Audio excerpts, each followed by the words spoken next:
nangingibabaw ang mga istoryang puno ng inspirasyon sa Numero Uno.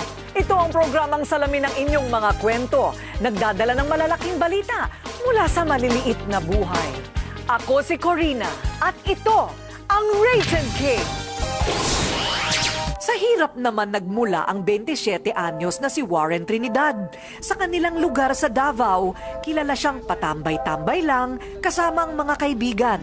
At dahil sa hirap, napilitang tumigil sa pag-aaral. Parang wala ng pag-asa, yun yung inaano ko sa utak ko. Pag walang pera, minsan di napapansin. Nag-pray talaga ako kay Lord. Sabi ko, Lord, bigyan mo na ako ng opportunity na makatulong sa magulang ko. Gusto ko rin patunayan sa kanila na meron din akong silbi. Tulad ni Drex, ang pag-aahente ang nakita ni Warren na paraan para mapaganda ang buhay ng pamilya. Nilalakad ko yun, 6 to 7 kilometers every day. Laman ng bulsa ko, 20. Kain ko sa isang araw, isang beses lang. Pero malakas ang kagustuhan ni Warren na maging numero uno sa pinili niyang trabaho. Naabot ni Warren ang 1 milyong benta sa kumpanya at bilang numero uno, narating niya ang ibang bansa na dati pinapangarap lang. Yung pangarap na pinahawakan ko talagang hinawakan ko na walang ibang magsasabi dyan na hindi ko kaya yan, kundi ako lang din.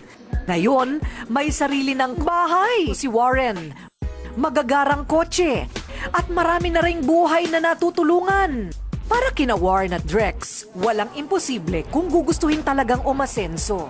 At nang mabigyan sila ng pagkakataong maging numero uno sa buhay, hindi nila talaga ito pinalampas.